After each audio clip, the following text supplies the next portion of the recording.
Bonjour et bienvenue à tous, j'espère que vous vous portez bien. Et aujourd'hui, je vous retrouve pour une présentation et découverte d'une nouvelle marque. Ça s'appelle Loz, comme vous le voyez. Celle-ci fait des petits personnages en briques, mais quand je vous dis briques, tout à l'heure, hein. Alors, dans ce cas, nous avons un lapin crétin gentleman, a priori. Je l'ai trouvé à la foire de Bordeaux, si vous me le demandez. Quoi dire de plus? La boîte est assez grande. Oh, voilà. Quelle erreur.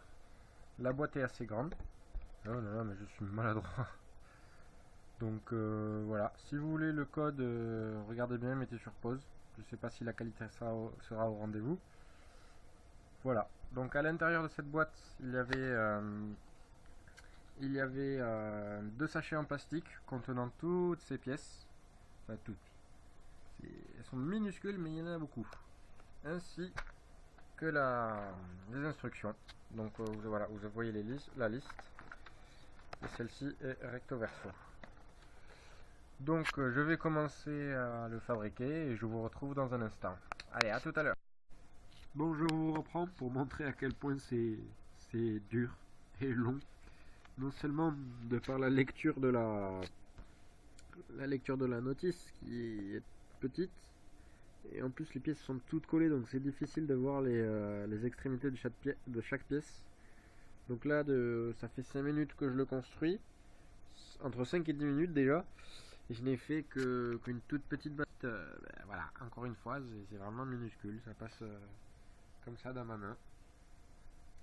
Bon, allez, je vous revois plus tard. Bon, je vous retrouve encore une fois. Ça fait 28 minutes à peu près que j'ai commencé.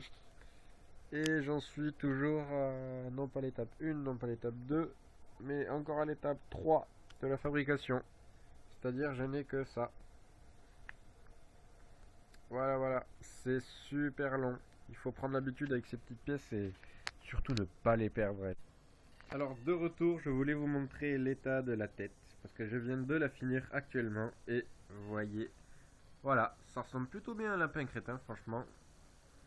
Regardez, on a l'intérieur de la bouche qui fait en rouge, on a la petite langue à l'intérieur, les deux petites dents là, les yeux, les petites oreilles qu'on peut enlever facilement.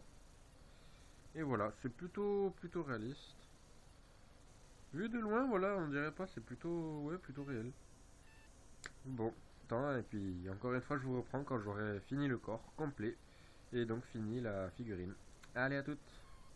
Me revoilà les amis. Et oui, comme vous le voyez, je viens de le finir.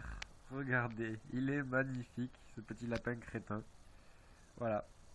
Il fait à peu près presque la taille de ma main, hein. Franchement, il est pas mal, hein. Alors pour dire, il a voilà la tête amovible, donc il tombe. On peut l'enlever facilement, voilà, à l'aide d'un pivot. Voilà. Il a les petits bras, pardon, qui peuvent se tourner comme ils veulent, ainsi que les oreilles. Voilà. Bon, je vais pas trop les bouger. Oups, je vais décapiter. Ah, petite erreur de ma part. Donc au niveau du corps, pareil, hein, l'autre bras, joli petit bouquet de fleurs, qui peut bouger aussi. On lui a fait des petits pieds, la marque Loz, que vous voyez ici, son petit bide de papillon. Voilà, voilà. Et ce serait pas un vrai gentleman celui-ci. Regardez-le. Bon. Et ben, ceci m'a coûté 20 à 25 euros, je sais plus. C'est bon, le prix comme pareil des pop, hein, c'est cette tendance là, ça revient à la même chose. Si vous voulez, c'est le Loz numéro 9782. Donc voilà, si vous voulez plus de renseignements, faites-me le part dans les commentaires. Voilà, pour moi c'est un jouet plutôt aux grands enfants comme moi, qui suis majeur. Parce que pour les petits, c'est des pièces minuscules, c'est impossible. Et ils conseillent même 14 ans et plus, voilà, c'est écrit ici. Il y a 700 pièces pour ce petit lapin. Donc voilà, voilà. Qu'est-ce que j'ai à dire de plus? Après, bien sûr, voilà, marque chinoise. Voilà, voilà. Bon, ben je vous laisse, c'est tout. sur ce petit message d'amour avec ce lapin. Ah, qui s'est encore cassé. Bon, allez, au revoir tout le monde.